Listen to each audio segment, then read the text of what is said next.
va y avoir un point de presse important où 101 personnalités très connues vont dénoncer la francophobie au Québec. Gilles Proulx, bonjour, bienvenue à Salut Bonjour. Dino. Un plaisir de vous parler à chaque fois que vous êtes de passage parmi nous.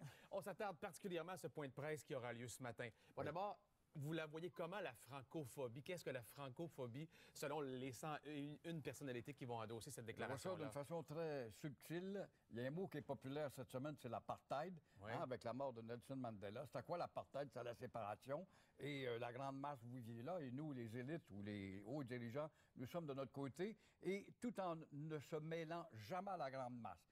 Alors, l'apartheid linguistique, elle existe au Québec, en ce sens que l'indifférence est une forme de francophobie. Je vis dans un milieu depuis 25, 30, 50 ans, 30 ans, et j'ignore la société dans laquelle ce qui existe encore trop grandement au Québec. Je pars d'un commerce, je décide de donner une raison sociale anglaise, je mets sur les trois bords du camion que de l'anglais. J'ignore la loi du Québec et la société québécoise. Je suis dans les médias, je ne parle jamais de la productivité culturelle des nôtres dans les médias francophones par les autres. Alors, c'est toutes sortes de petites subtilités qui fait que jamais je vis dans un ghetto et j'évolue très bien tout en me foutant éperdument de la grande masse dans laquelle où je me trouve depuis 50 ans, 100 ans. 101 personnalités, ça évoque la loi 101, ça va de soi? Exactement, qui est mal en point. Très mal en point. Alors, ce serait quoi la déclaration de ce matin? Qu'est-ce que vous allez annoncer publiquement, tous ensemble?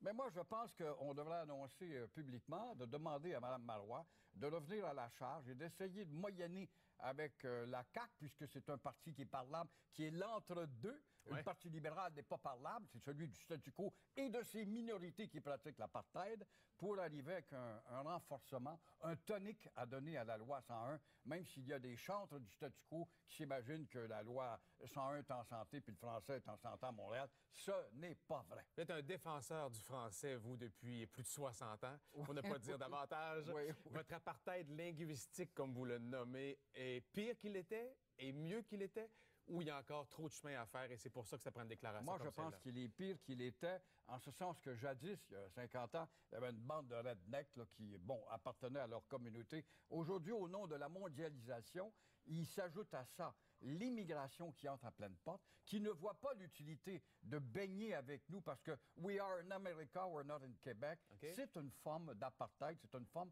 de francophobie. Alors, dans ce sens, avec la mondialisation, il faut que tous les pays démocratiques du monde qui ne sont pas anglophones, qui lèvent la main. On est conscient que l'anglais est la langue romaine des temps modernes, que c'est la franca lingua, mais il faut aussi comprendre que chaque pays a ses particularités. Donc, et on veut vivre avec nos particularités. Message lancé au gouvernement aujourd'hui. Comment? Message qui sera lancé au gouvernement du Parti québécois aujourd'hui. Oui, mais le gouvernement minoritaire qui est menotté et qui ne pourra pas grand-chose, probablement. Hey, j'ai envie de vous entendre sur Poste Canada. Je vous voyais observer la discussion qu'on avait avec les employés qui étaient là. Vous en pensez quoi de ces coupes majeures annoncées? C'est la surprise, surtout quand on a fait rentrer ces gens-là de force, il n'y a pas tellement longtemps, au nom de l'intérêt national et la population en attente, au nom d'une reprise économique, et on leur coupe ça tout d'un coup. Mais je pense que derrière tout ça, moi, je pense, les revenus de Poste Canada ne sont pas assez grands pour piger dans la caisse des revenus et alimenter la caisse de retraite, où la population, là aussi, vieillit et grossit, passe à la retraite et les reins sont plus assez solides pour tenir. Je pense que c'est ça. C'est une décision rationnelle, mais cynique à la fois, parce qu'il y a une très grande surprise derrière tout ça. Alors, bon point de presse aujourd'hui, Gilles Proulx. Merci beaucoup. Il sera accompagné notamment de Bernard Landry, Sophie Stanquet, Pierre Curzi, Normand Lester et une centaine d'autres personnalités qui vont endosser cette déclaration qui s'appelle officiellement « Unis contre la francophobie », donc la peur du français ou l'ignorance du français. À peu près. Merci, Gilles Proulx. Merci beaucoup. Merci beaucoup. Oui.